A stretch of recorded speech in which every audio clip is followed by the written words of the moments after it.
Hello, folks. It's Top Gun here with you tonight, and I got a good one. We got the Hexastani and the Hexakin tonight to discuss Fiat and not the icky stuff that we want to get rid of for crypto.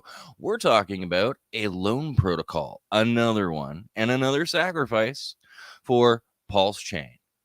Ooh, why are we diving into all these altcoins? Do you hate me yet? Because I believe in utility, folks. Get over it. We're going to grill this guy and get to the truth. So he's agreed to come on and deal with my shenanigans. So the Hexastani, we're going to go ahead. Oh, yes, I wasn't sure he'd show up. So honestly, I had edited these and I forgot to edit no one to Hexastani. I wasn't sure they'd make it. So yeah, Hexastani did not stand me up. They are definitely here. So welcome, Hexastani. Thank you for making it. How are you today? Of course, doing good. Actually just woke up from a nap. All right. So yeah, today we're going to be looking at Phiat.io, the loan protocol, what its utilities are. So pretty much, what do you got for us? What are you going to bring? We're going to talk about this and dive in. The first question, we'll run through like our speed dating round. First off, another sacrifice again. Don't the starving kids in Africa need some money this year? Why not an airdrop? Well, luckily for the kids in Africa, the sacrifice is closed. It lasted for 4 days. So, that's it. We raised our goal. We had a capped limit of the maximum amount of money that we wanted to raise for the protocol and the the liquidity pools for, borrowing and lending for other users. But we hit our target in 4 days. So sacrifice is over. Beautiful. So you're not shilling anything. That's awesome. So you managed to collect all that money from everyone. And now that you have everyone's money, you can cut and run, right? So what country are you moving to? Yeah, exactly. Right. No, I mean, we're really trying to build something that's going to have long lasting value on Pulse Chain.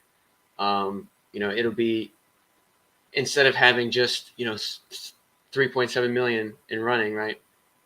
We can have this whole platform that generates tons of fees and make all sorts of different cool products for the ecosystem.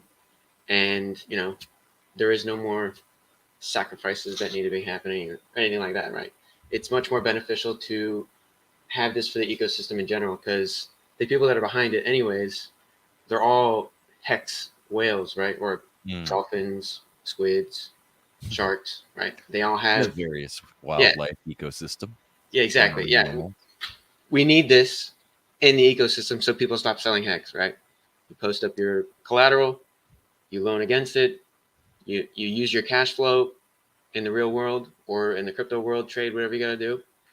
You pay back your loan. You didn't have to sell any hex, right? All right. So it's very much needed in the ecosystem. Nice. So we know as a Hexakins and part of the RH community, we don't like just promises. Finished products are good, but there is no expectation in the work of others. Software isn't easy. So promises or you got finished product, what are you bringing for us? There's a demo on testnet. You can try it right now. You can do it live right now. So you can go beta. Exactly. Yeah. There's a demo, a little sneak peek of what we have. Nice. You can shoot. The other day I was playing on testnet and made a quick couple million with the testnet funny money, just because there's a shitload of free money out there, right? So but yeah, I mean, you can go on there, you can borrow, or you can deposit USDC, PulseX, Hex, Hedron, and then I think Helgo coin, right? Okay, quite the lineup. And you can borrow those, borrow against them, go have fun on testnet, go blow your fake funny money over there. So nice, very nice. So with lending protocols, why did you guys choose AAVE protocol? What was so appealing about that? Well, it has battle tested code from 2017. And it has $17 billion of liquidity as we speak, right? And it is the go-to for any sort of whale or person that needs to leverage up their position or create a cash flow for their bags, because there's a lot of big users that use this stuff to just free up their collateral without selling it, right? So Okay. this is mainly because it's the most well known in terms of, I guess you could say, more traditional people in the crypto space. Mm-hmm. They use AAVE, so it's just, it only makes sense to use this Well, stuff. it does. Yeah, it does seem like a more traditional finance kind of program that some Yeah. people could get their head around. We will also talk like, I mean, we've got liquid loans as a lending protocol. So, I mean, the utility of just taking another loan, like the difference is why do we need yours? Like theirs don't even charge interest rate. It's like a flat fee. So, I mean, what's the utility increase of yours? Well, liquid loans is a stable coin, and it is Mm-hmm. not a lending protocol in the specific way that we're doing it, right? Mm-hmm. That we're more as like a bank, and liquid loan is a stable coin. They need collateral to stabilize their stablecoin, and Mm-hmm. they have a certain whatever they do, Okay. right? So basically, like your system allows people to get into things like margin trading, like Sure, yeah, playing sports. you can lever up your position with this stuff, yes. Mm-hmm. Um, Okay. Not but recommended, but possible. yeah, but it's Okay. mainly you're looking at just different types of coins that you can collateralize and borrow against, right? Okay. Yeah. Perfect. All right. So it's not done, but it's in the beta, and we've got a lot of excellent things copying over from Ava, it sounds like.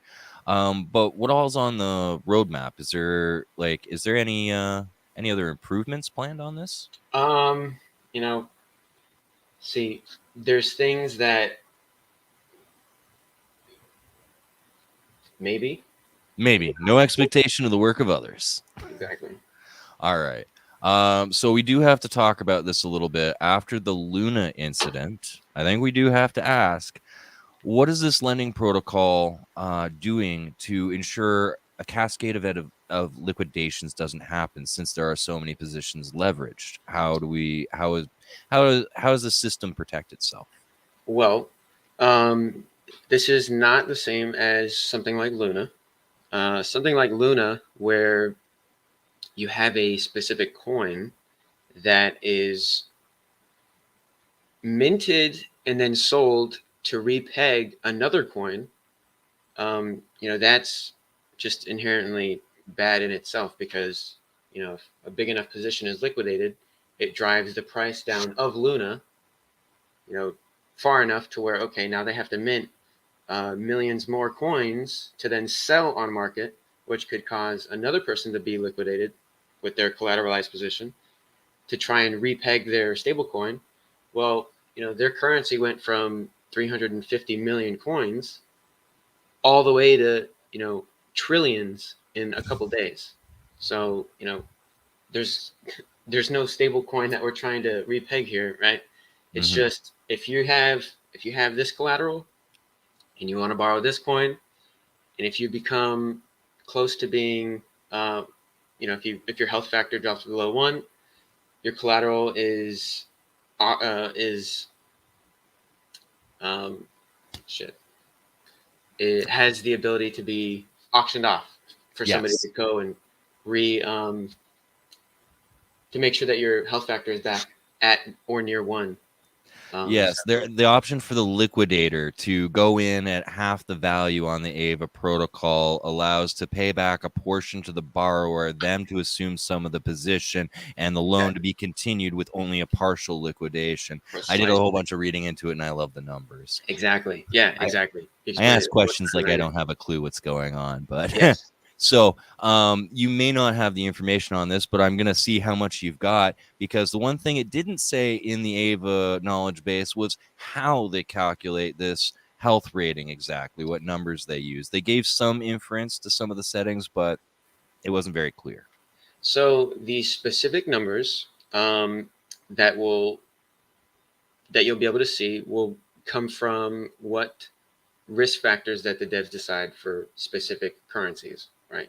And then you'll be able to know what your collateralization level of those specific currencies are, or your uh, LTVs.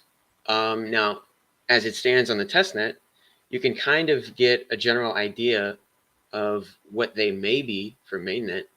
Hmm. Testnet.fiat. .io. You can go there and you can look at that stuff.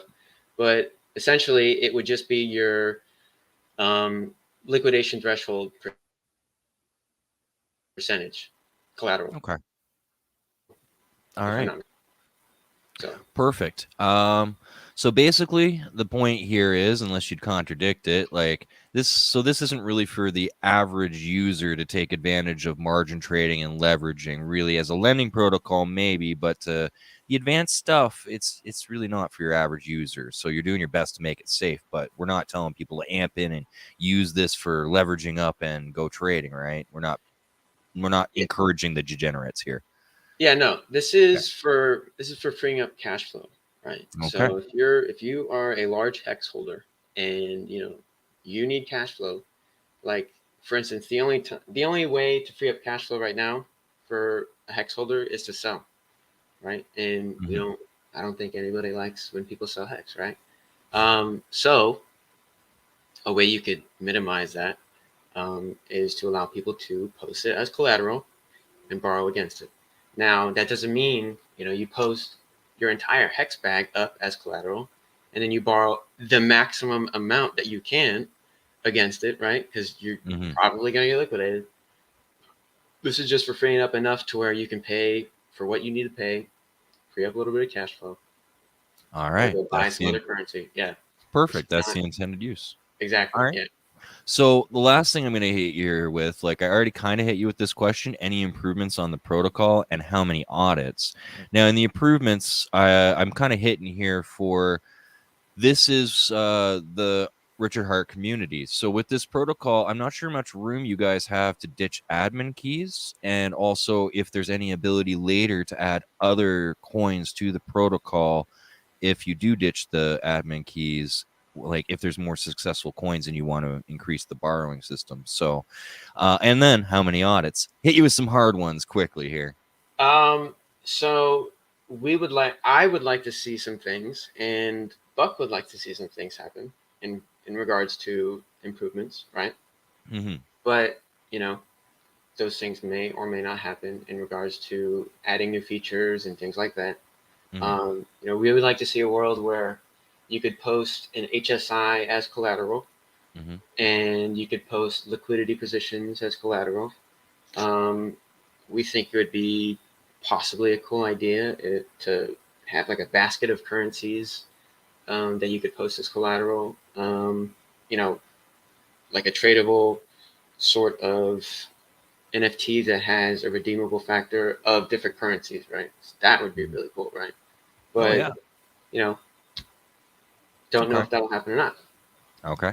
But as far as what we're forking over, the code is pretty much copy paste, right?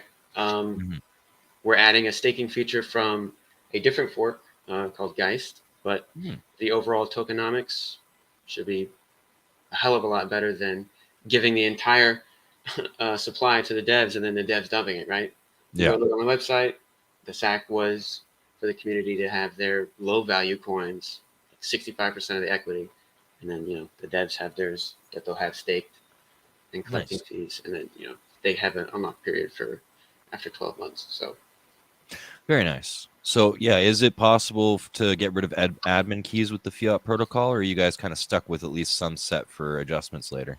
Yeah, so the devs have we're calling them governance keys, where they have the levers on what type of interest rates that will be set for each currency, the risk factor, that for the collateralization level of certain currencies, and then the addition of new currency pools, right? But as far as admin keys that can take all the money and run, those don't exist, right? Beautiful. They're just big levers where they control the interaction that you have with the system in general. All right. So beautiful. That could or could not be removed later. Like AAVE has, I think, a governance. They do governance and stuff like that, but I don't know if that I think that kind of stuff is very necessary. It's just good to know that the access is limited. It's a limited user access, not a free Correct. reign to go edit the Yeah, system. yeah, man. Yeah, we don't like that stuff Beautiful. either. So we have as much as you know as much as we can at the moment, right? Which is Yeah. we're just using the levers to adjust risk factors and things like that, right? We don't have any Beautiful. access to the stuff. But And in regards to audits, mhm. that'll happen before the actual protocol is launched on mainnet.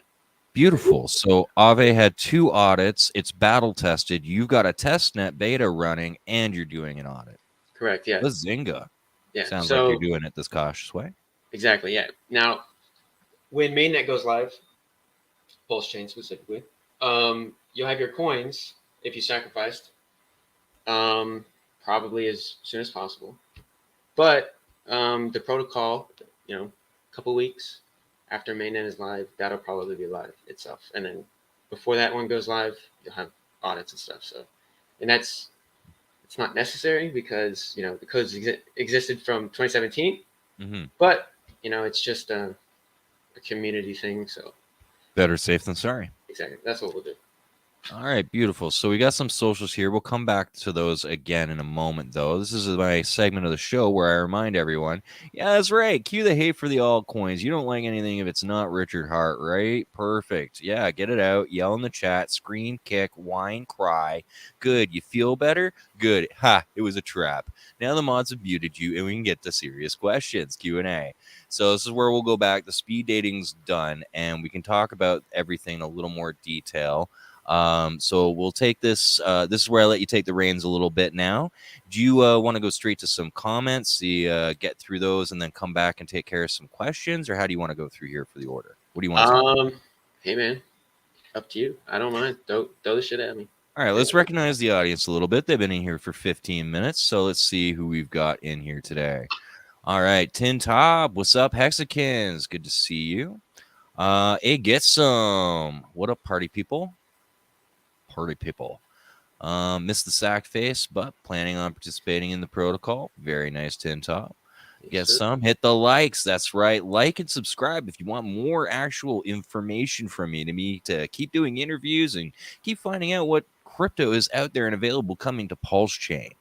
Oh yeah. Enrique Torres, what's going on, everyone? Good to see you. Mohammed, you're in today. Lending protocols that are used for multiple assets tend to be the ones that fail. What will Fiat do differently to avoid this scenario? Well, AAVE hasn't really failed, has it? No, it hasn't actually. All right. So you're copying the winner. That's your plan? All right. I don't think $17 billion of total liquidity is a failed thing. So no, it does not sound failed at all. No. All right, Corey Gary, you've got a good question here. So he wants to talk a little bit about the interest rates and what they look like. You were saying you can go into the beta test right now and see what's set up, but they're adjustable by the devs. Did you pay much attention to that in like what the finance range looks like? Like if you ask your average person, what's a loan from your bank? 10%. What's a credit card? 19%. Like they got a range. Is there a standard range on your protocol? So it depends on the supply and demand of the liquidity. So if you have, say Hex, it's kind of a low liquidity, high volatility asset, right? Now, if you max it out on testnet, like if you completely borrow the entire Hex pool, which on testnet it's like $160 million, I think you're paying like a 2,000% APY just to borrow it, right? And as a depositor, you're getting paid, I think, 1,000% APY, right? It gets very expensive very fast. Now, if it's 10% of the pool, you're only paying a 5%, I think, borrow APY, right? So it depends. So it's a sliding scale, and I got that math, like X times Y kind of curve on that. All right, perfect. So not easy math to calculate. You'll have to play with testnet to get an idea of a feel for it, really. Yeah, and then I mean, if you have a stable currency like USDC, I think the maximum you would pay is like 85% to borrow it, right? And then you get 65% just for depositing it if it's maxed out. So, Okay. yeah, just depends. All right. And Ivor, begin. I think you missed an earlier part of the conversation where we started this off.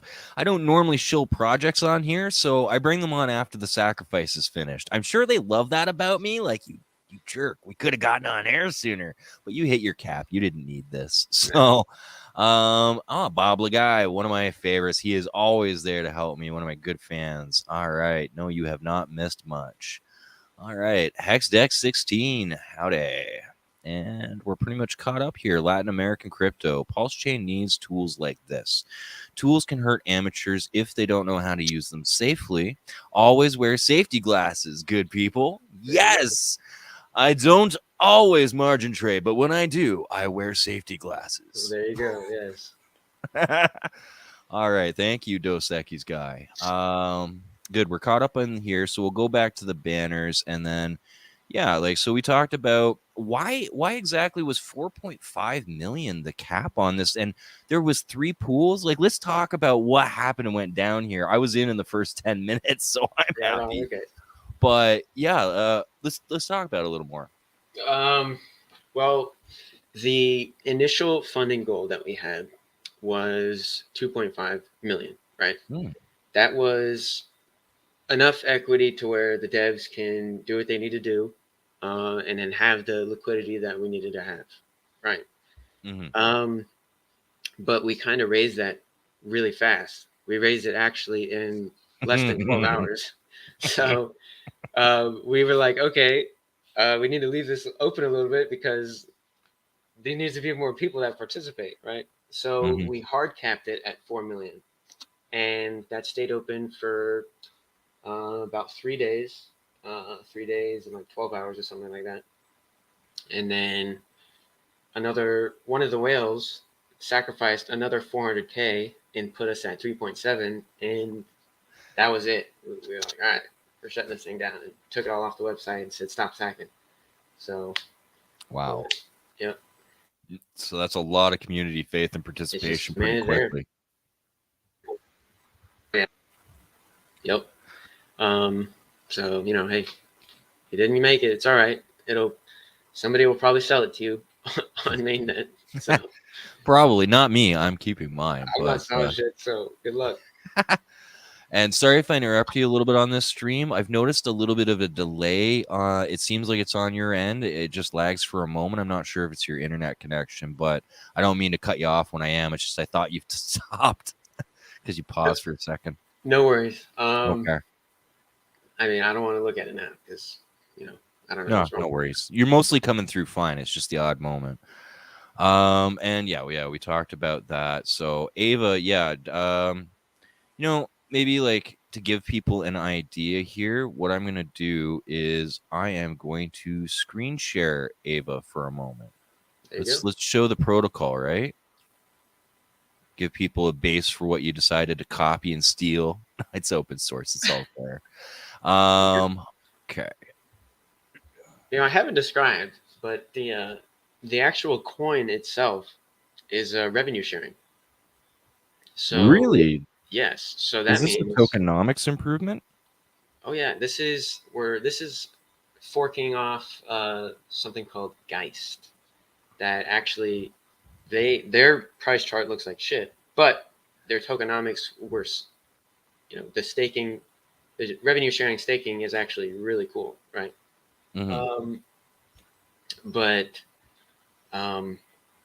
Yeah, so 50% of the revenue will be shared with the people that have the fiat coin and that have it staked, which is, that's really cool. And if you do some math, right, you'll find out that you could probably make some pretty good money if a lot of the liquidity is used at a certain APY rate. Nice. But you won't get paid in a fiat coin. You'll get paid in a basket of currencies. So, yeah. So if people are using more of one currency than another, that's the one you'll be paid. So nice. Pretty cool. Nice. So there is a definite improvement with some utility bringing the value back into the system. I love that about the tokenomics of so many projects here, where they don't just cut and run with the fees and profits. They're actually putting it back into the ecosystem to make it thrive. So yeah, we've definitely started to describe how this is so much different from liquid loans. So so really with like to I mean, would this be accurate to kind of try and paste this to put it a little simpler? So a lot of people don't understand margin trading, right? So with liquid loans, it's not like Terra Luna. So they fractionally reserve where they encourage at least $1.50 reserved when they hand out their USDL $1 as a receipt for that backed value. That's basically the system, nice and simple and easy, where there's always redemption value available. And if it starts dipping, it triggers protocols and safeties, unlike Luna. Now, yours is much different, where people basically come and participate. People go, I want to be a lender, the same way people provide liquidity in a DEX. So they show up to be the big cats and the whales and put it in there to take. So other people will do that, but it uses the actual interest system. So where Hex is pitched to some people based on the fact that it's yield, not interest, you can't do that. So like USDL, it has an interesting thing where you can stake the USDL and stake your token and earn a little bit of each other. So a kind of dividend payment between the two, but that's the tokenomics. You guys, so the whales come, they put all of this in here so people can come borrow, and that's where some people are going to get a little bit amped up and do a margin trade. Yep. But they might be liquidated. But when they come down, it seems like, again, they try to put about a 50% liquidation, but you can almost max leverage your position, it looks like, or 50% leverage. I forget how that works, but there's a safety amount. But when it gets close, the protocol is different. So people can come and pray a little more. It's not as friendly as the stability pool and liquid loans. Like the liquidators can come and immediately scoop up a good deal and liquidate you if you're not quick enough to hold your position. Yes. So you got to manage your money. You got to pay attention. This is not for quick gambling plays. You better be good with finance, right? So I've rambled a lot on this. Does this sound like a good separation of the two? Is there anything you want to add on that I missed or I butchered? I am not an expert on liquid loans, Okay. but as far as our stuff goes, it's something called a liquidation threshold. So you can collateralize and borrow up to a certain amount, and then your liquidation threshold, once your health factor starts going below 1, it gets posted for liquidation. Now, the people that can liquidate you is anybody that wants to participate in this in the ecosystem, but they have to know how to do it. You have to be able to know how to code and know how to set up a smart contract and run it, and all your different things to be able to see who's up for liquidation, right? Just like on AAVE, there's no button where you can go on the website and go, okay, I want to just liquidate people all day, right? No, it's not that easy. You have to learn how to do this stuff. You have to code it yourself, But anyways, yeah, posted for liquidation. They can eat away at your collateral until your loan is paid off or until your health factor goes back down to 1. So I would suggest having a health factor well above 1, so that doesn't happen to you. Okay. Right? And funny enough, providing more for borrowing does not affect your health factor. You have to repay your loan, correct? I think if you post up more collateral, your health factor goes up. Okay, that might be a change from AAVE, because I was reading in the knowledge base and it said that just posting collateral for other people to borrow does not increase your health factor. If it's dipping on you, have to still pay back the loan on the collateralized to stabilize it. Maybe that's the difference you guys have, but that's where, like, you told me to just read AVA and that'll give me everything I need to know for your project. So I blame you on this one. This could be for V3, perhaps. Okay. But as far as ours goes, the more collateral you have, the higher your health factor will be. So okay, so that is a good point. There's a version 2 and a version 3 of AVA. You're forking version 2? Yes, specifically the Geist one. But we're doing a different tokenomics, so our price chart will not look like that one because theirs does not look good. Yeah, all the devs got all of the coins on for the Geist protocol, right? So the only way to get coins was for the devs to dump. We're not doing that. We had to where 65% of the equity was for sale during the sacrifice, and the other remaining portion for the devs is locked for 12 years, or I'm sorry, 1 year, and has an unlock period for I think 10% per month or something like that after that. So should look totally different price chart wise. Okay. Beautiful. Beautiful. Yep. Now, another thing that comes up, since you did mention there's a 2 and 3, it's good to know because that changes. I'm going to ask if this is included because personally, I guess maybe I need to be swayed, but I'm not a fan of arbitrage. I see it like vampires in the night or thieves in the night taking value from the system. Some people try to sell it as a service, but if the only thing they're doing is making liquidity balances in seconds, where traders would normally do that within minutes, there'd just be a little bit of a delay between pools. So, but that's personal opinions. But an interesting thing I noticed on the AAVE protocol, and I'm not sure if it's for 2 or 3, but you don't have to write an arbitrage bot. You can take out a flash loan if you see a trading opportunity like that. Is that going to be in the Geist version that you're forking? Is there flash loans available?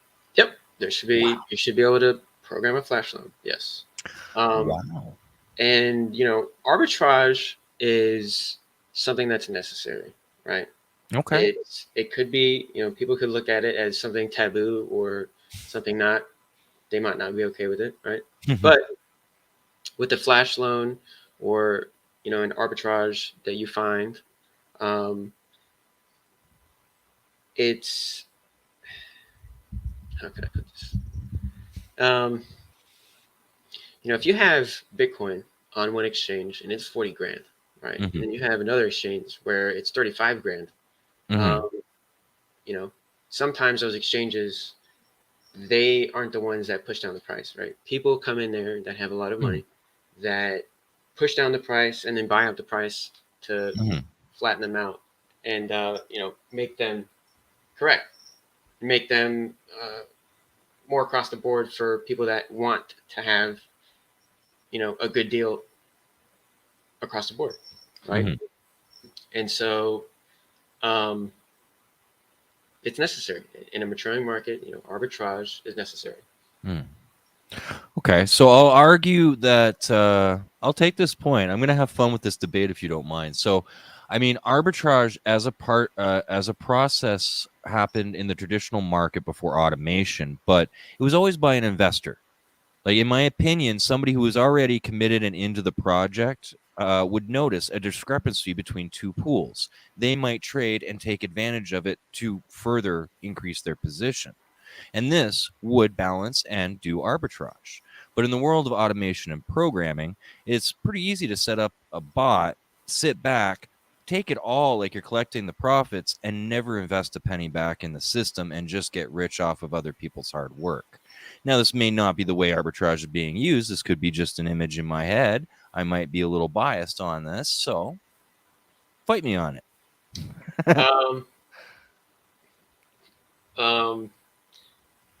Where were you aware that only users were doing arbitrage? Pardon? I said you mentioned that only users were doing arbitrage. Oh, I mean, the idea of an actual person, like if you go back 50 years ago and you have differences in liquidity pools in Wall Street, people had to do it. But now that we're in the world of Web 3.0, instead of it taking minutes for people to do it in a physical sense, programming Autobots can do that in seconds. So it's sold as a service. And I mean, if the people programming it are reinvesting the funds back into the network, I wouldn't really have a problem with it. So it really comes down to, I guess, any tool can be used for good or bad, arbitrage. So you see it as a service where you think people are participating more in the network and reinvesting the value more than taking it? I think that arbitrage in general for Wall Street has been programmed by institutions that high frequency trading and aren't used by regular investors anyways, personally. And I think there could be some arbitrage that you find in the commodity markets, but that arbitrage is, you could sell spot your oil or gold or whatever, and short futures Mhm. and make that trade. I guess that would be more manipulation, but um, I think that the same people that use high frequency trading to arbitrage the market on the legacy side are the ones that are programming their bots on the crypto side. So Mhm. I think it's the same people, and I think it's it's just that's the sign of a maturing market, in my opinion. And Okay. So yeah, it's just an evolution of the market, and it doesn't really matter. It's all being done this way now, wherever you are. That's pretty I much think how it so. is. Get used to the arbitrage. It's here to stay. It does do a service. And, if it was really taking that much value, none of these networks would succeed. Yeah, and I Okay. think you know there was a point where I think you participated in some arbitrage with Luna. There was probably some other exchange that had a higher valuation or something, and you caught a glimpse of what that looked like in the price chart when you Mhm. bought the bottom, right? Yeah. Oh yeah, no, I participated in the market. I got degenerate Wolf on Wall Street mode this weekend. I have to admit, I'm ashamed. I pillaged because I haven't made money. I got into crypto November 10th, so I've been in a bear market in Hex pretty much the entire time, buying the dips. So I'm barely at a profit, but not Right on. willing to sell a coin. So I haven't not realized a single gain. But that's where I guess like my point is a little missed. Like I'm the kind of guy who says, let's go open a book, or can I flip through my Rolodex or my VCR? I like the physical old feeling to things. So I sat there and I didn't program an arbitrage bot. I manually got in there, got my hands dirty, and then I reinvested all of that into other projects that I like on that chain. So like that's where, just I feel like sometimes like a banana hammock. Things are sometimes too convenient. And the fact that you can just program a bot to go do your money for you. Sometimes I feel like, man, you gotta work for your things. But I guess you gotta learn how to program that bot. Exactly, So and that shit is I'm not just easy. being an old fud in the stick in the mud on this Yeah, one. yeah. Programming one of those bots, man, it's not easy. No, I was looking into it because I was just for some reason hell bent on arbitrage is evil. I'm gonna stop it. I gotta figure out how to program this stuff. Okay, yeah, Yeah, I don't know. I was on a good weird luck. kick, Yeah, good so luck. I get things in my head once in a while. Yeah. All Um, right, we've kind I of I wanted to touch on you joined the market in November. yeah. It's okay, don't worry. You're down right now, right? I got in 2017, right? I bought. Oh, just before. Yeah, exactly, right. So I watched Bitcoin top. I didn't buy any. I bought Ethereum. Ethereum was $700 at the time, right? Wow. Um, and I watched it go to $1,400. And I didn't sell. Wow. So I watched. I was like, this shit's going to the moon. Look at it. It's I've doubled my money already. Holy shit, right? I'm the biggest genius in the world. And didn't sell a fucking thing.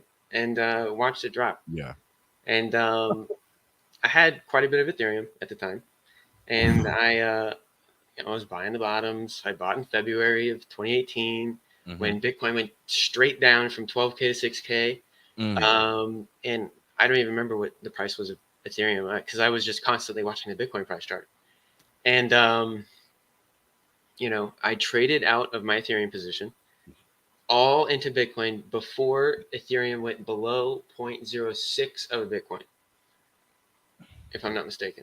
I think Wow. that's when I got out. And then after that happened, the price chart went like that versus Bitcoin. Wow.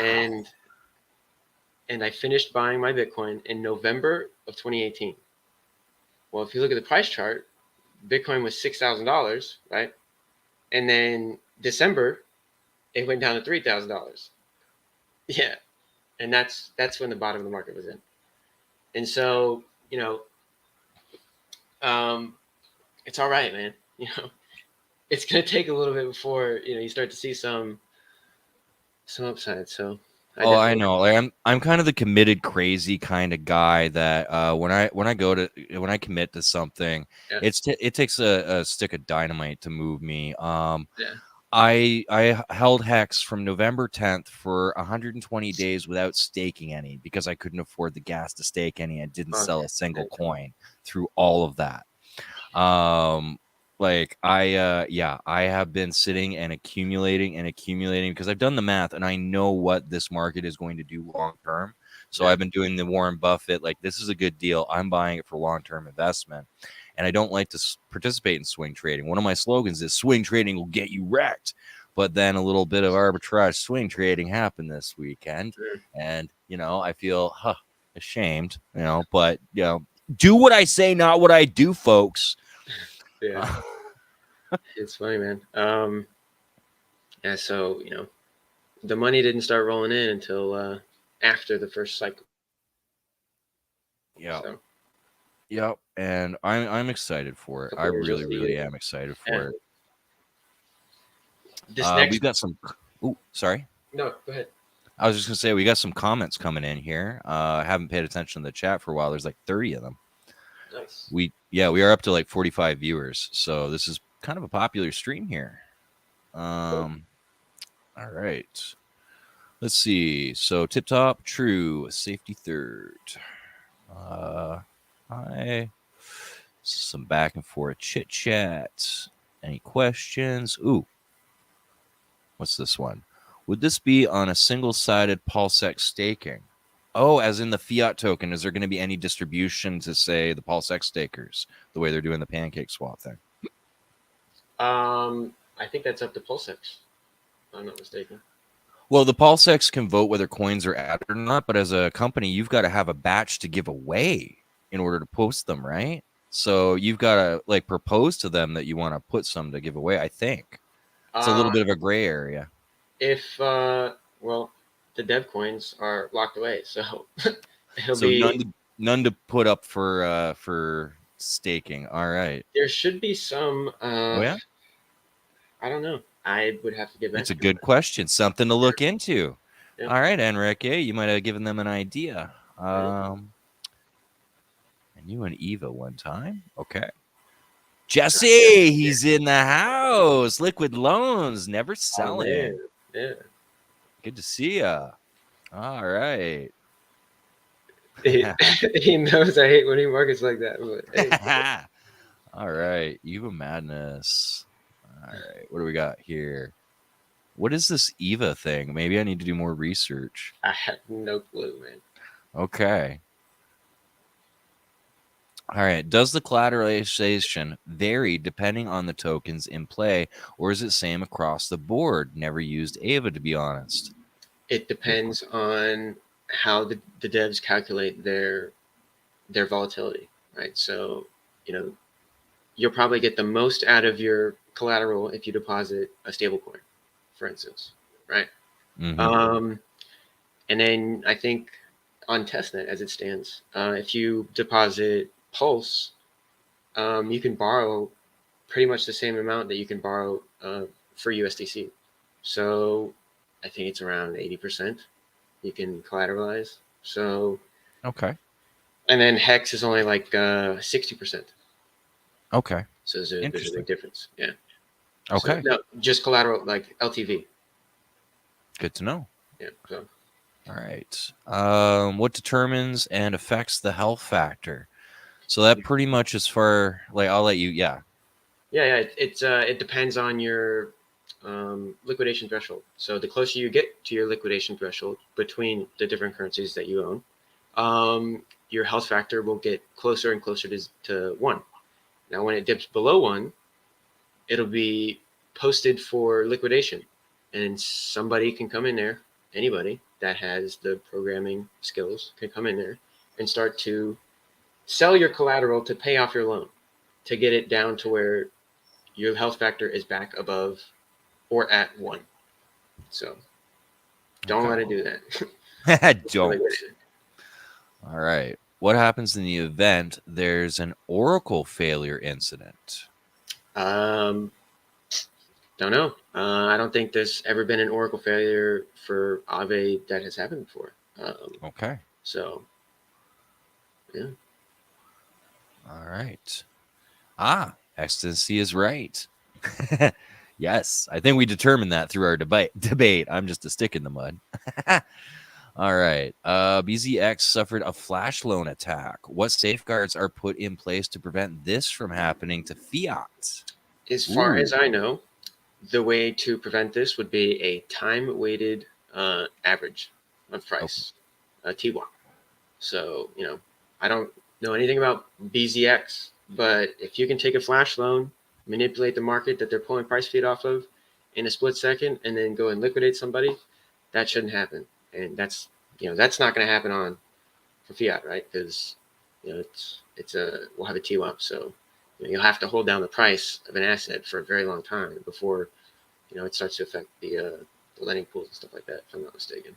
But don't hold me to it. If you want specifics on this, which I don't think this should be able to happen because we do have a TWAP. If you go on testnet and you try and manipulate the prices, it's going to take a little bit before it starts to show up on the actual protocol. So, but you can ask in the Telegram at Fiat Crypto. So, Okay. Beautiful. Beautiful. All right. What's the next one we've got here? What's going on, bros? Beautiful weather in the middle of America. All right. Our bots are good also. Considering flash loan attacks are accountable for most DeFi hacks this past year, what will Fiat do in the event one is happening? Fiat will probably be the one providing the liquidity for the flash loan, and you'll be making fees on it. So it's just what's going to happen, man. DeFi, these are all the tools you can use, right? So all of these tools, it's going to be a nice flush toolbox for you to use. We currently don't have this stuff with Hex or any Richard Hart coins on Ethereum. I have them on Pulse. So this is just a tool in your toolbox. Okay. Right. And you are someone's hero. I am glad I'm your hero, sir. Max. Oh, we love the love in this room. It feels good. We love the good vibrations. There you go. All right. Dark pools are just a fact of life now in legacy finance. All right. No idea what that is.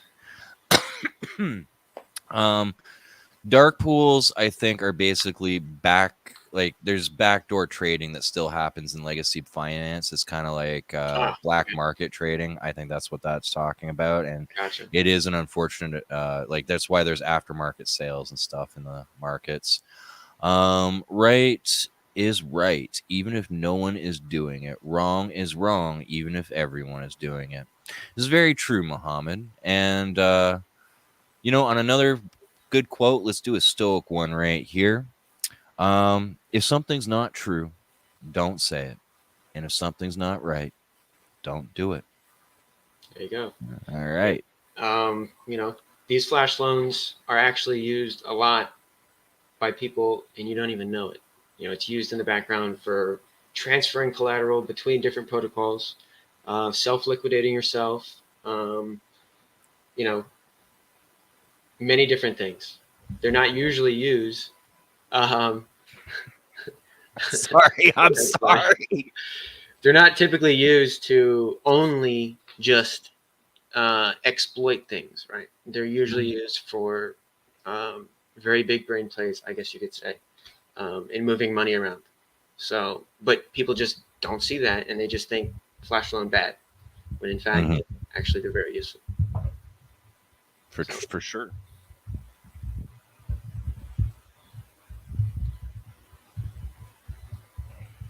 Sorry, technical difficulties that was driving me nuts. My OCD fixed. No worries. All right. We've allowed the legacy centralized ways to creep into sufficiency decentralized systems and call it innovation. Ooh, I don't think Mohammed's very, very happy about some of this. This can be a hot topic. So crypto has a whole movement behind it that's decentralized, get away from the man, get away from authority. But you want the real world to interact with this dream, and getting there requires compromise. And not everything in traditional legacy markets is bad, or they wouldn't have functioned to get us to the point to create Web 3.0. Yep. So picking and choosing the good elements and trying to work them in, I think, is innovation. personally. No offense, Mohammed. Let's throw this in here real quick. Let's do a thought experiment, right? Let's Yes, say I'm opposed to that. AAVE didn't exist on Ethereum, right? And the, I don't know, couple $1 billion that is locked away in Ethereum value is not hosted as collateral as, and is instead just dumped on the market to free up that that cash, right? Mm-hmm. I don't think the price chart would look the way it does for Ethereum or for Bitcoin, for instance. So, you know, these things are needed. They are sufficiently decentralized. You know, they need to exist for people to use the markets efficiently and in a way that doesn't destroy the price, right?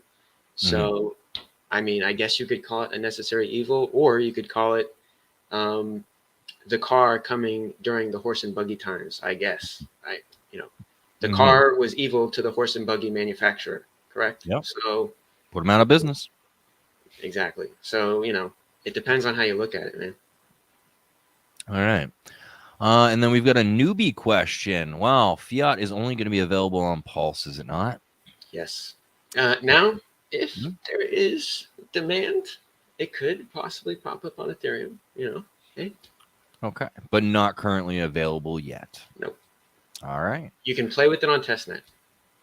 The coin Uh, exists on testnet, and you can play on the demo. So Beautiful. I'm going to plan to check that out after this video. Like, if I'd known there was, like, I wish I'd known there was a beta, or I would have like pro'd up on your protocol before this. yeah, I mean, if you wanted a screen share, you can play with it right now. I might actually get into that. My problem is my setup is antiquated enough that I don't even have a separate webcam. So I'm doing this all in one little laptop in front of me with this little laptop behind. So I don't have a whole lot of room for screen sharing. I may hop into it. Like the way I want to play around, I'll probably do that off video. No worries. Paul Sachs, thank you for constantly pointing this out. Hit the like button and subscribe. It helps the algos. Comment, if you guys want this popular information getting out there so you guys understand all the utility coming to the new network that's going to pump your bags, please actually do go ahead and hit the like and subscribe. Or, don't, because, hey, I'm just trying to put good information out there. If people don't want to listen, I'll just use it myself. There you go. All right. Enriquez, Hex love Fiat where? Or, yeah, Hex love Fiat where? I don't know exactly what that means. That confuses me. Wrench. Oh, Torsi doesn't have a wrench yet.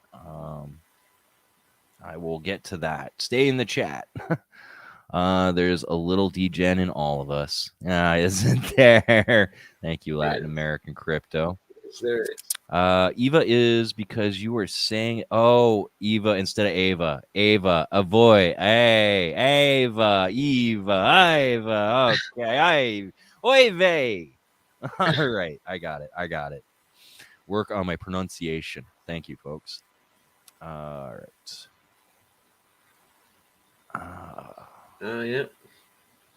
I believe that's what happened with Luna. Yes. Okay. Loop.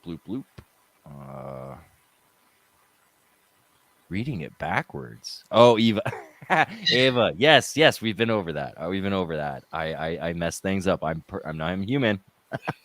Bad workman always blames his tools.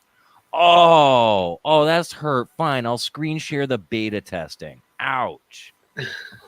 All right. Get wrecked, boomers. I'm a flash loan. You liquidation hell. Thanks, basketball. There you go. All right. Let's see here. That's my guy right there. Basketball is very based, as a matter of fact. Okay. Smash those likes. All right. We actually got through the comments here. All right. Was there more you want to talk about the protocol, or did you want to dive into get to know you already? Hey man, I'm an open book. If you want to get to know me. Yes. All right. Well, usually like this goes, we've managed to usually dive into protocols like 90 minutes on most of them, but this has been 60 minutes. Like, I think we've covered a lot. So we'll keep taking questions out of the chat. But for right now, yeah, I've just got, I like to tease around a little bit with questions. So pretty much just a second here. All right. So I want to ask some questions about before we even talk about the team. Let's do it the other way. Let's get to know you, and then we'll talk about how you got to the team. So we talked a little bit in the back screen beforehand about how you got into crypto and everything. So we don't have to go into your childhood or, were you always a wolf on Wall Street kind of guy? But like, I mean, growing up, easy life, hard life. What attracted you into finance? What did you try to go to? How did you get into crypto? Let's do a little backstory. Um, well, I I've been interested in finance after I found Bitcoin. Right, I was hooked after I found and I watched it top during Christmas. That time frame. Um, 2017. yep, 2017. Thought it was the craziest shit I've ever seen. Right, and from then on out, I have made it my hobby to go and learn about all this stuff. Legacy, um, you know, options trading, playing with stocks, crypto, Bitcoin specifically. I was a Bitcoin maximalist for a little while. I stumbled across Richard Hart actually through one of his videos where he debated Roger Ver, which was he was proclaimed the Bitcoin Jesus. So if you don't know who Roger Ver is, he's Bitcoin Jesus. And he debated Richard a long time ago.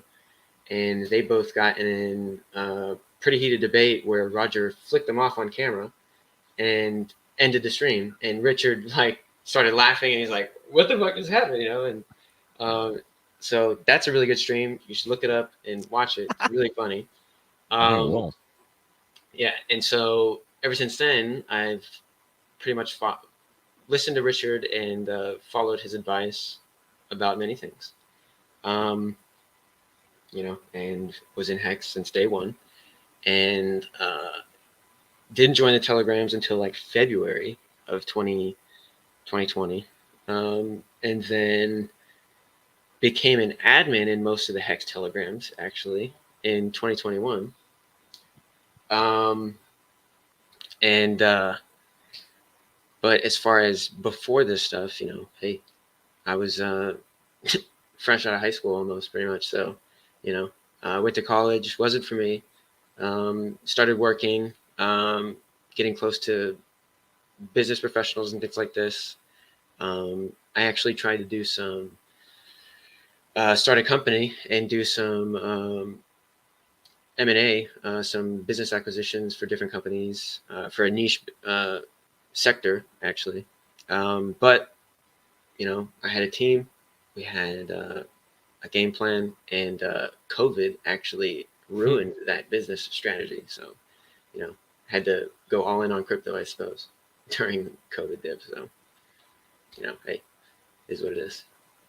Well, Wasn't you're such a bad not living on the streets, so going all in on crypto may have worked out for you. Yes, I'm in this nice, humble abode that I own. So, hey, nothing wrong with that. Hey, you own it. I rent. I'm looking forward to having a place I don't have to share where police raids wake me up in the morning. That'd Right be on. really Yeah. great. I got lucky with this place. So, Nice. blessed, I guess. Yeah, man. That housing market is wrecked right now. It's super expensive to buy anything. Mm-hmm. Fuck that. I feel bad for you, man. It's all right for the one miracle blessing. The reason that I'm okay with police raids in the middle of the morning is I have rent control. One of the few last people that has rent control. Like I'm paying like I've been here since World War II. It's great. So Nice. yeah, it's the only thing that like irks a little bit of money that I can throw into crypto to get the hell out of here. Nice. All right, so that gives us a good idea like how you found crypto. You've been in it a while. This is your passion. You kind of know what you're talking about. Now, in all of this, like you found the Telegram group. So how exactly did you and your team come together? Was it a bunch of late night chit chat, smoking a peace pipe, going, "Yeah, we made money, man," or was it like one of those crypto decentralization? How do we make it better? Or were you just literally like, "Yo, I want to get into a financial system and make a shit ton of money. So let's open margin trading and do this shit like the wolf on Wall Street, you degenerates." Like, how did it go down?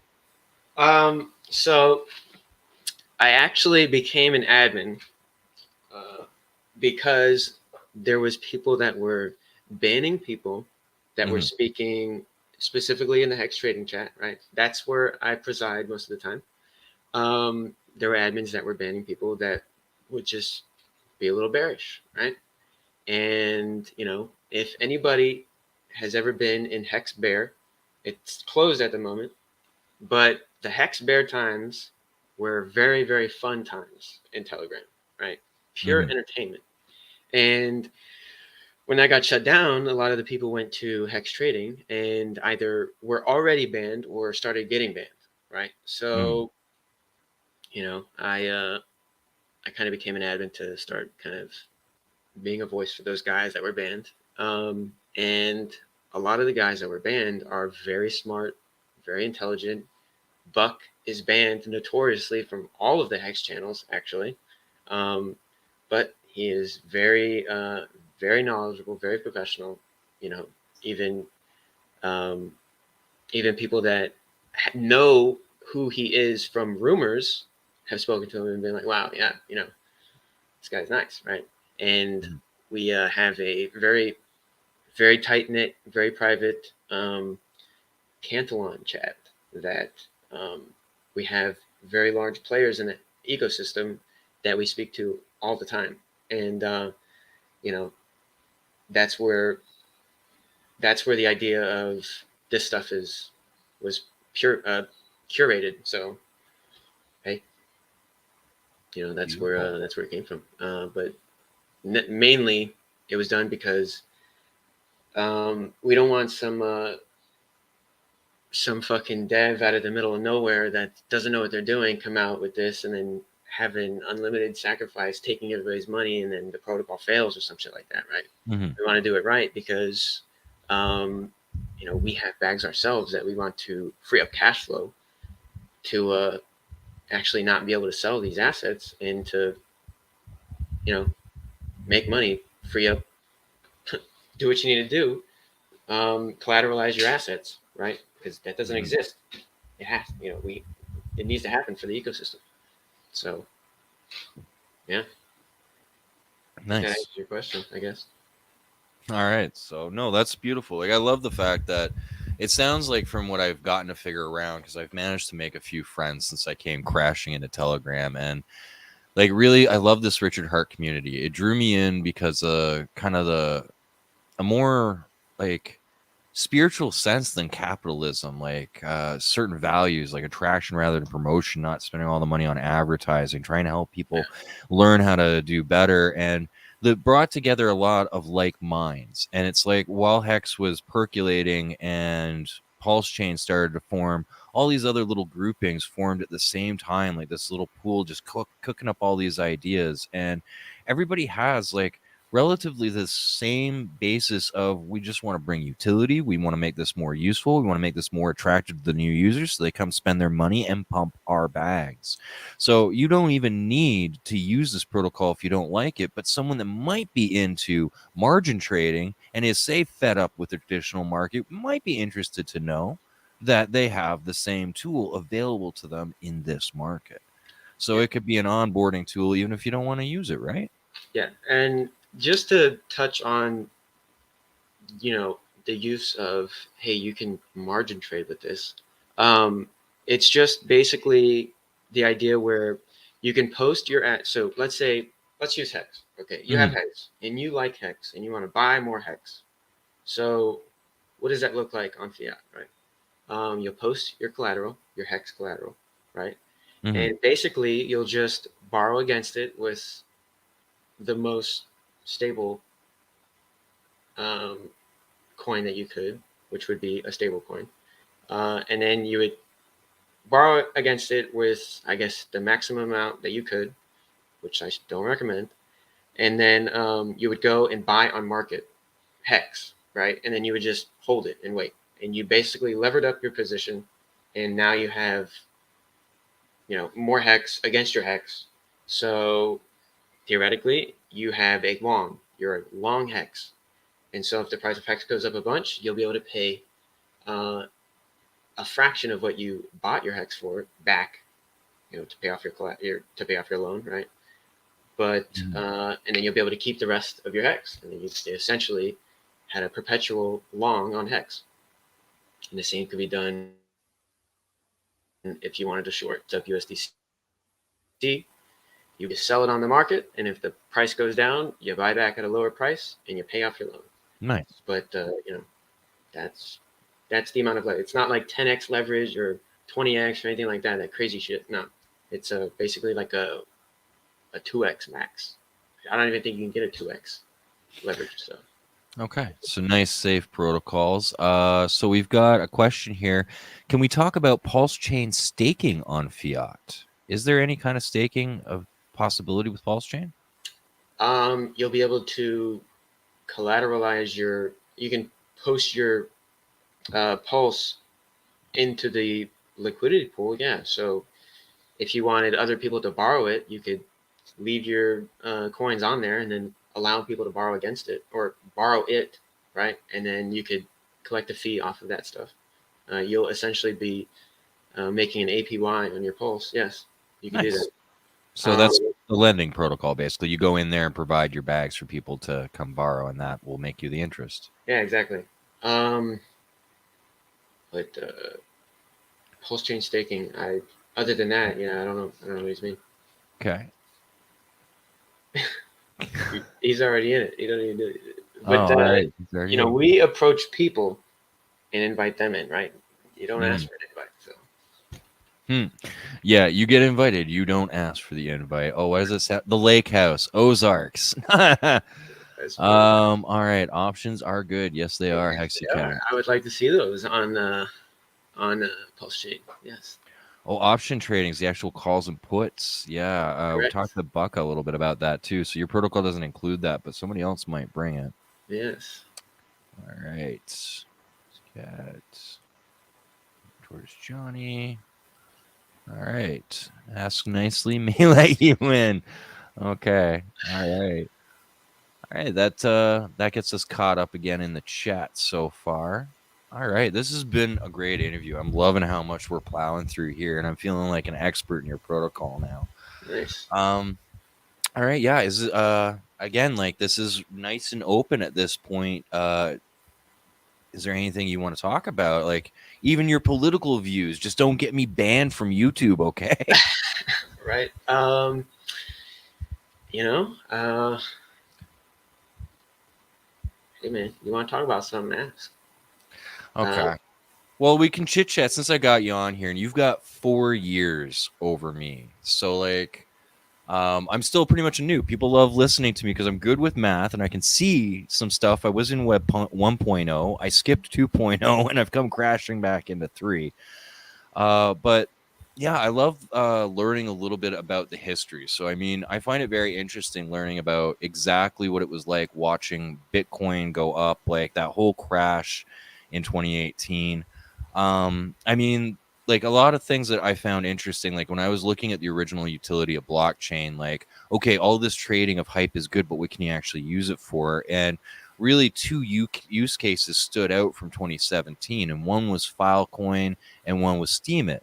Steemit was like Reddit. You had to pay per post, and it did not survive the crash. Filecoin is almost never talked about, but it did because it's a cloud-based computing on the blockchain. So it's expensive to write your data on a blockchain, but it's always there, accessible and safe, decentralized. So that survived the crash. And like, I find things like this interesting. Like, when you came crashing into it, I mean, you watched the Bitcoin, watched the charts, and you got right into it. What parts of the technology interested you, and like, what changes? Like, how did you feel about what was setting it off? Like, do you have any theories on why there's these 4-year cycles? You know, let's dive into this a little bit if you got anything. So, you know, back in the day, I took the Bitcoin maximalist pill. So, you know, I was a Bitcoiner, right? And I did like Ethereum. I thought everything computer was a great idea. And I thought that everything else was a scam. And, you know, there's nothing wrong with having that as a newcomer, right? To just keep yourself not going to zero.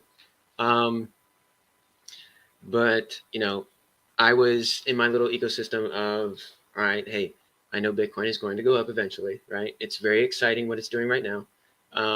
I was dollar cost averaging at the time in 2018 into Bitcoin.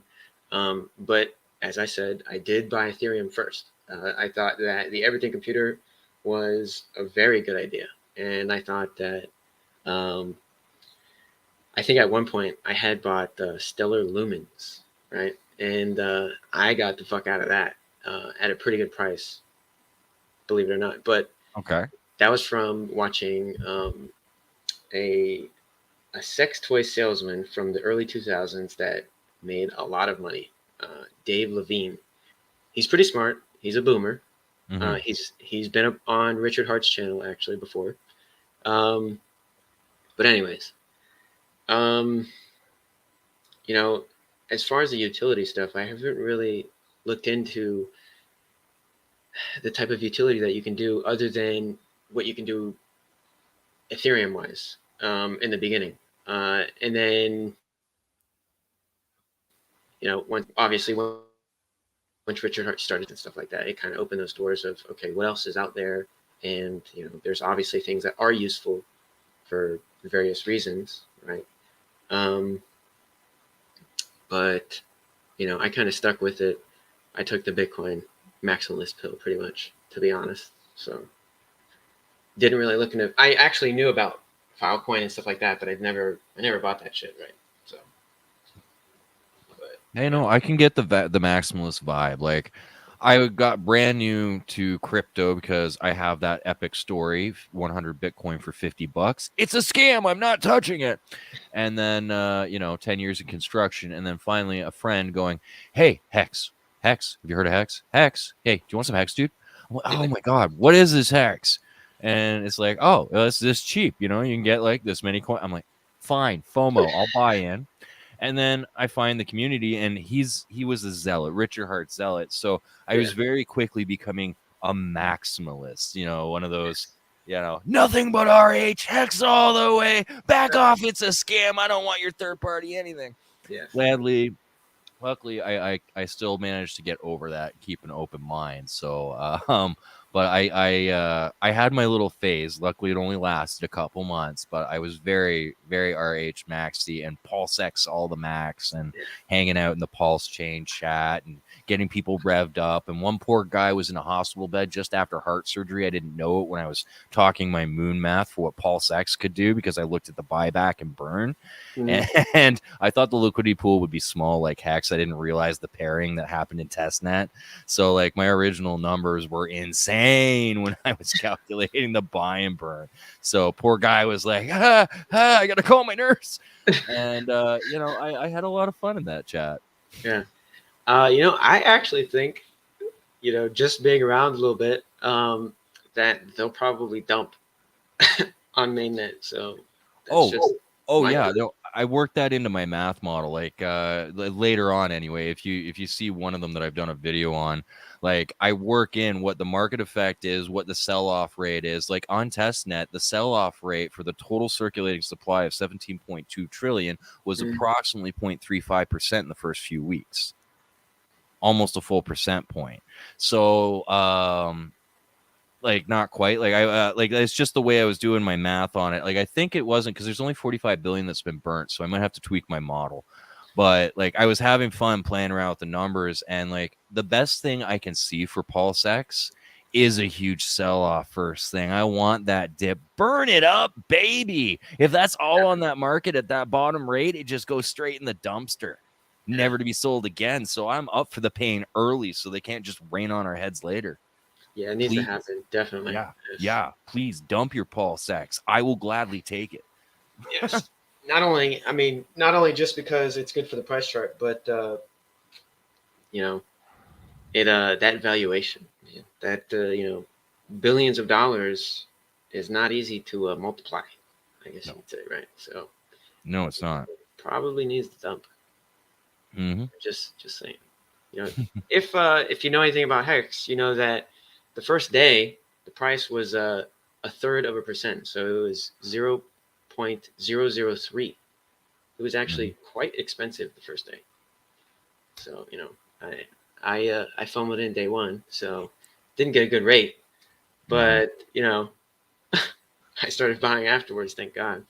But yeah, man, I think similar story here as well with Pulse, possibly that could happen, in my opinion. But hey, Oh, yeah, I see it as an opportunity. Like the dip doesn't scare me. Again, all of my time horizons, like in my math model, it was the 1 year and 5 year forecast. I don't care what happens in the first month.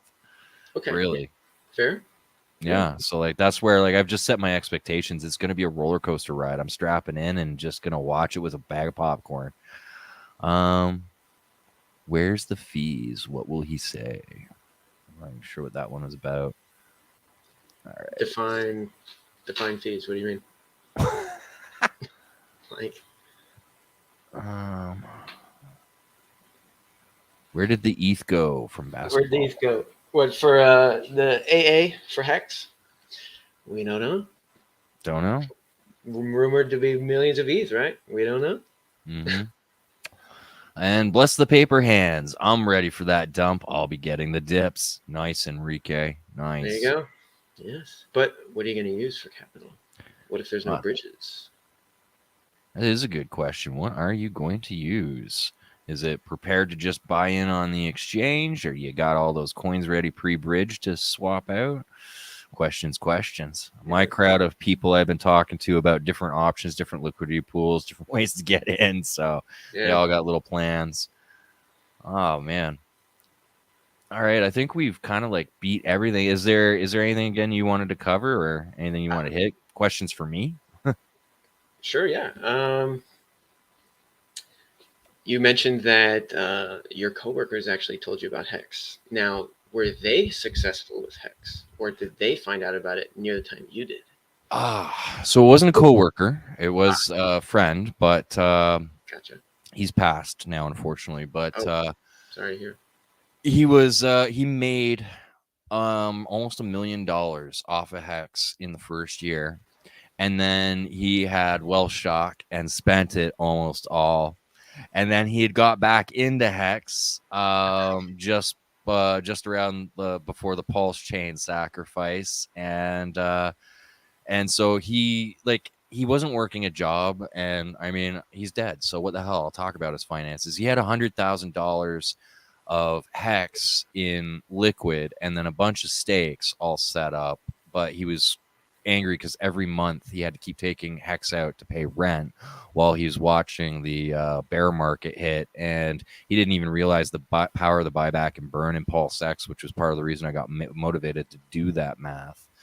And so yeah, he was lined up 80 million Pulse, another 80 million Pulse X coins coming to him that he got into the sacrifices, and he had probably easily like a few 100,000 Hex coins staked. Like he was set up to do well.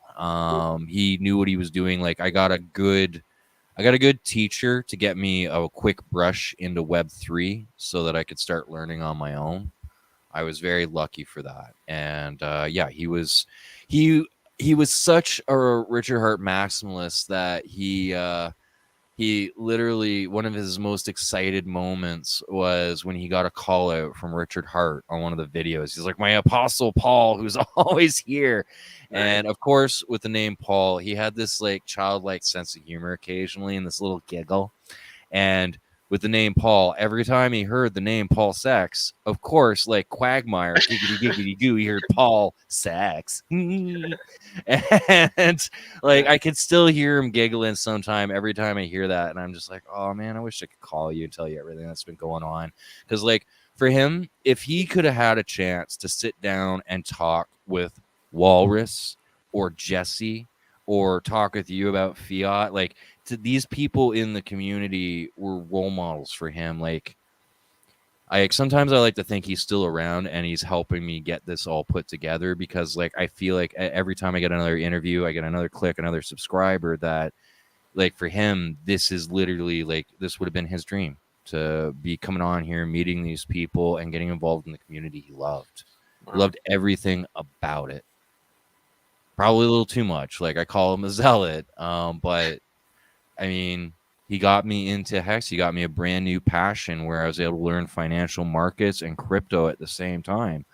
And my whole life is changing directions for, I think, the better, because I decided to adopt some spiritual principles, met some better people, and got introduced to some better things. And I will always, always thank him for that, and always miss him for that. And pretty much for people like him, that's why I keep doing this, and I'm not charging money, because if you're sitting there and you're depressed, you're waiting for Pulse to launch, you're going broke.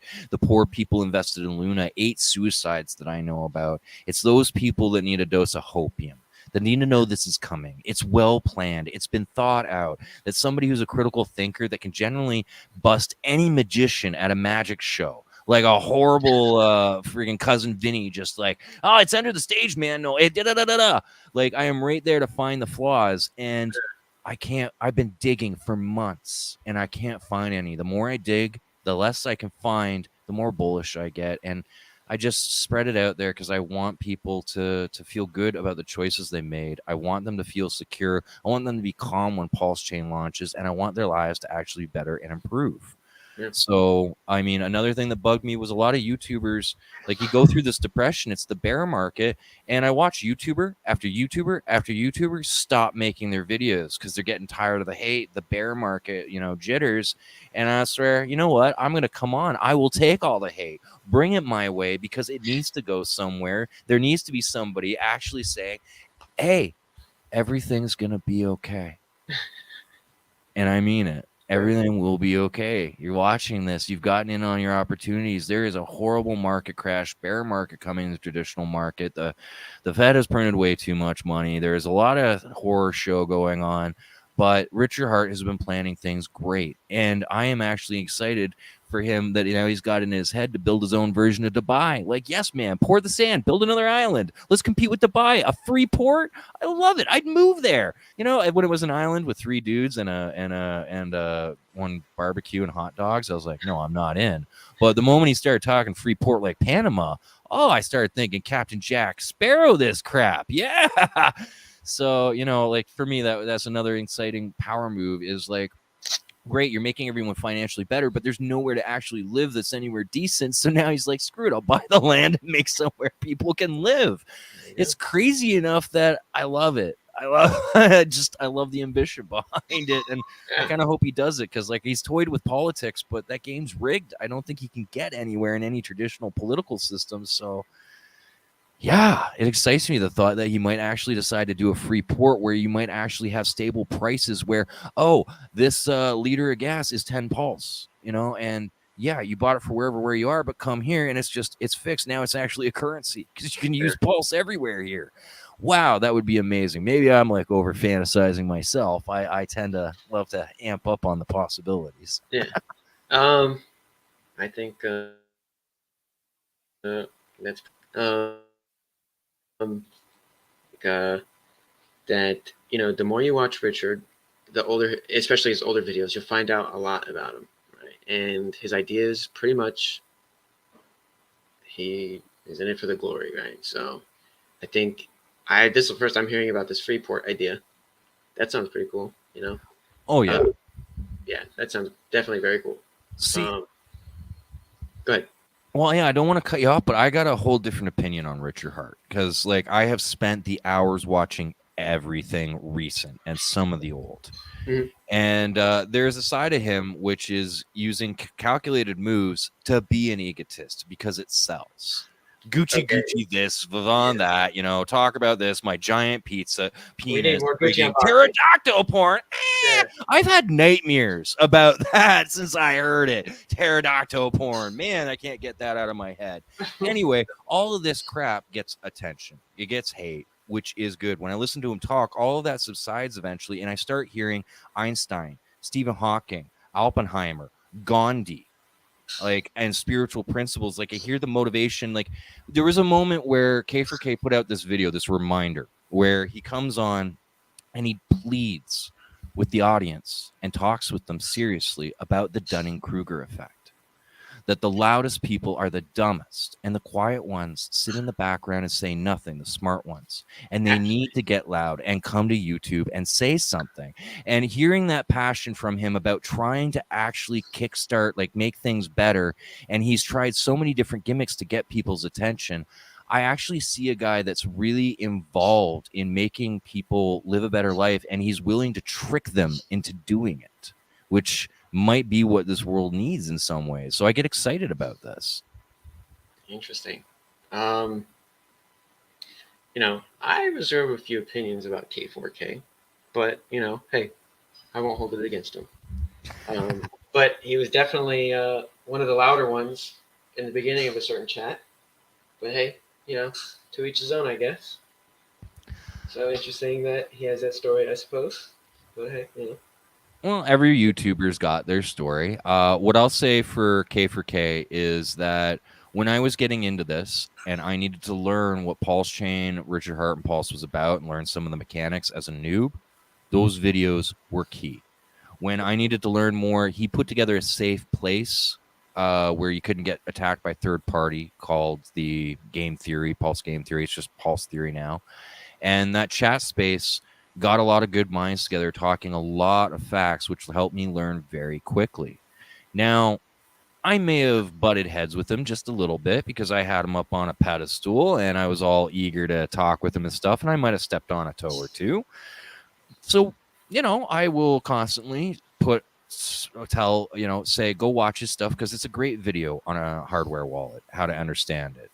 Like, it actually opened a couple things I didn't understand about hardware wallets. Like, no matter what, whether I like the guy or not, the content is good. And, you know, the guy is not a bad guy. Like, he's doing this for the community. And, yeah, you know, maybe we don't get along. We're not going to be friends. But I really appreciate what he does for the community. I appreciate what he's done for me. And as much as I'm like, I want the likes and subscribes, if there's a YouTuber out there that has done something better, like go watch Gerardo if you want to learn about staking for Hex. Go watch K4K if you want to hear about the burn mechanics on Pulse. Go watch Crypto XFG. I think if you want to learn a deep dive with Papa Boner about hardware wallets. And I will say it over and again, go watch Coffee Crypto if you need a nice, relaxed, chill vibe and coffee in the morning to feel good about your crypto. He's got good information and good vibes.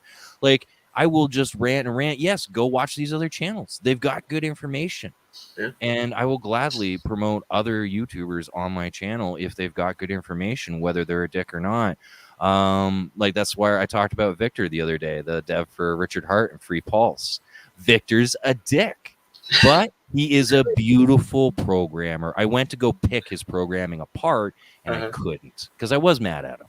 He has very elegant, beautifully written code that I could read instantly. I had some nitpicks about not using PHP because something could be better, but he released a new update to the website. So, I mean, like, he's decent. And Felix is personable. So between the two of them, they're still doing a good project. He's still good at what he does, and I can recognize that without liking the guy. And that's something in their space that seems weird. It's like everything gets personal, it's heated, and where's the objectivity?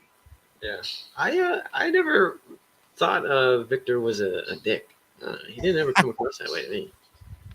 Maybe it's just you, man. But yeah, it might be just me. I was curious about the project. I was excited. Again, another pedestal moment. I came charging in, but backstory on me. I used to go play blackjack at casinos because I can count cards.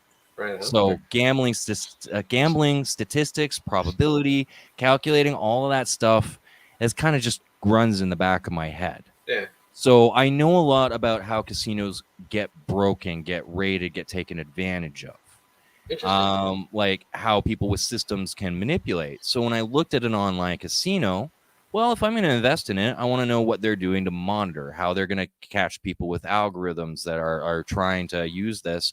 And Victor was not very receptive when we talked. And then... That's why. Yeah, and so then, you know, like that was all right. He offered me $50,000 if I could prove there was an issue with the protocol. I'm like, there's not an issue with the protocol or the programming.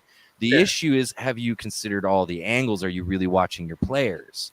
And that was all I wanted to know. And it was not, he was just getting offended that I was criticizing his work, I think. And then it got a little further because I started going, well, dude, all right, you want to know how this system would work? And I started talking statistical probability in a group chat, and he called my math bullshit and got really, really rude.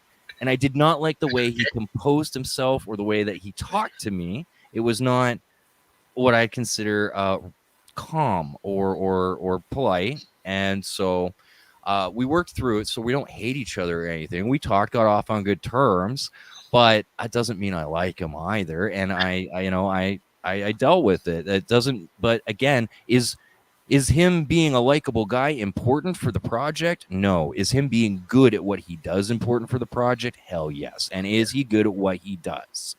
Yes.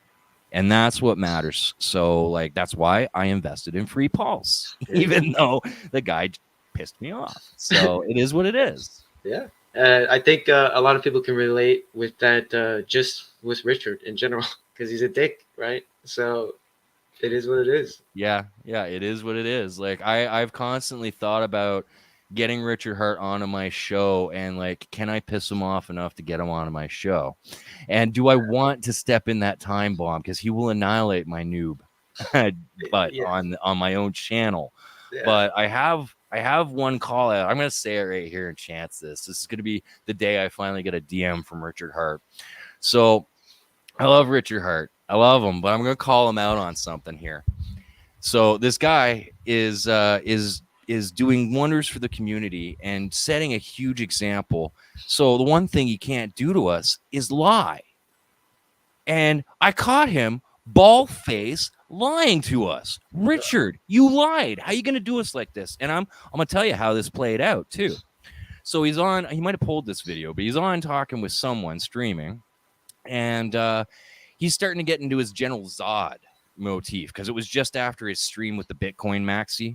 Okay. And so he's still like, they should kneel before me. And like, oh, okay, Mr. Ego. And then he's like, you know, I called the Bitcoin top on the day. Yeah, you did. I'm building a better Bitcoin. Yeah, you did. I'm building a brand new ecosystem for it. Yeah, you are. I'm being the best person doing free books for it. Yeah, you are. And I can dance. Hold up. Whoa. What did you just say? You can dance? You know there is video of you on the internet. That looks like a waterbed having epilepsy. Where do you get off on calling that dancing, Mr. Hart? I gotta call you out on that. If you're gonna go to your community, pile into your strengths. But I know for a fact that you must have had at least one ambulance called on you while dancing, because you look exactly like I do when I dance. And I had someone call an ambulance on me for epilepsy. So no, do not tell us you can dance. There, it's been said. It's been said. Shit. I mean, there's plenty of good memes about his dancing, you know, so I'm not complaining. Yeah. No, so we'll see. We'll see if that one gets some hate out there. Will that get Richard Hart to DM me? Like, listen, you jerk, I'm coming on your stream to annihilate you now. Yeah, exactly. He'll come on and he'll be right there twerking. Exactly. Yeah, it needs to be a dance-off, guys. We need to have a scheduled yeah. Who can have the worst epilepsy? I'll do it. There you go. Jesus Christ. Oh, the chat's blowing up now. I think I got people's attention with that one. Shall we see? All right. Only degens who buy absolute zero will get the 10KX. Yeah, I'm a degen.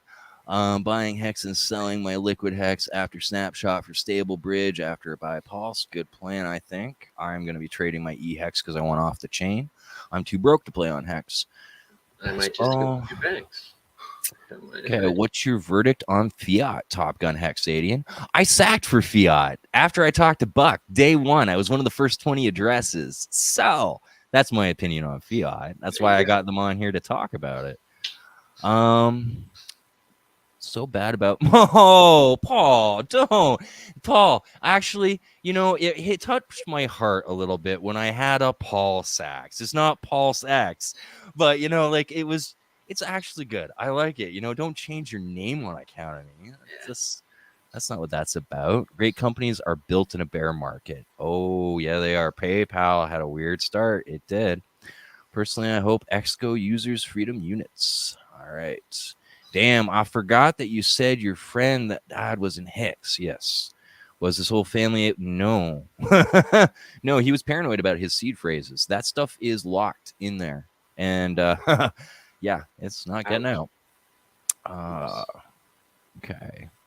Last night, not yet. All still currency lost. That's terrible. Yeah, stuff happens. All right, counting cards, sir. You are dangerous in Vegas. I never went to Vegas. They're dangerous. I did this in Canadian casinos for low amounts before they caught me. If you if you go Allegedly to PulseCon, we can sit down, have a game, sir. Perhaps. I would love to come play some poker at PulseCon. Less room for me to manipulate it, but I don't have the money for a ticket, or I'm working on getting my passport. So I mean, I'd love to go. Hopefully, they're still for sale by the Pulse Chain launch, so I can get the money to buy my PulseCon ticket. There you go. Exactly. Yeah. I can call the top on the day if I made the top link. All right. How will Richard respond to this? I don't know. He probably doesn't watch me. He'll never know about it. You'd be surprised, man. He watches a lot of the Hex streams. Yeah, I know. I'm in trouble now. I've done it. So, all right. He's gonna do the world's largest. Oh, burn! Oh, I'm just digging a deeper hole with Richard every minute now. All right. Okay, wonderful. I got invited to Canton. It's just a video chat marathon of Siege Hodl rapping main camps. All right. Oh. Yeah. Okay. Yeah, you really can't dance. I know. How is he gonna say I can dance? The ego thing got him just a little much, and he misspoke. Stuff happens. All right. You'll regret it. Oh yeah. All right, that gets us through the. So yeah, we've beat this for over 90 minutes. We did my deep dive. I love to hit the videos for 90 minutes. So yeah, we've beat a dead horse, I think, here. My back is killing me. So do you want to hit your socials again? And I'll actually screen share at least your site here before we leave. The Telegram at Phiat Crypto, PHIAT.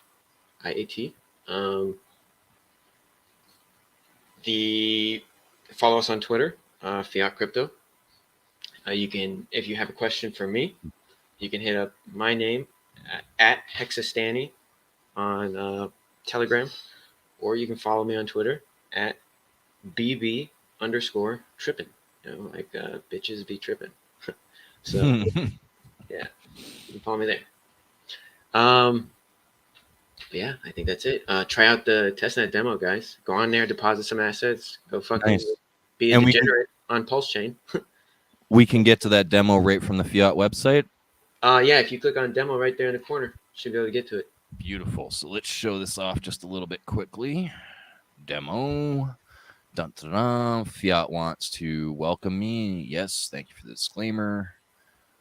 Okay, here we go. Markets, dashboard, deposit, borrow, stake. Ooh, this is a sleek layout. You even put the shine into the connect button. The nice pulse colors. Look at that. That's just sexy. This is downright sexy. And there's your 7 different protocols, including 1 stable coin. There you go. Nice. Very nice. I don't 136 billion. Yeah, that's because some very happy whale decided to pump the Phiat price a lot. So he bought a lot of Phiat on PulseX, and it made the price go up very high. So sorry, just a second. I thought when I clicked that link, it was opening it in the same tab and would share it. So I'm talking about this sexy thing, and I'm not even showing it off. Here we go. Sorry about that. There you go. Yeah. There we go. So the whale, now you can see what I was reading off. I thought when I clicked on it, you could all see it. So getting used to StreamYard. Yeah, so you can see the very different APYs that you would get, and you can see the spread between deposit APY and borrow APY. So what the borrower pays and what you're paid as a depositor. And then that spread, half of it is paid to people that stake their Phiat coins. So those particular coins get paid to decrease as time goes on. Pretty cool.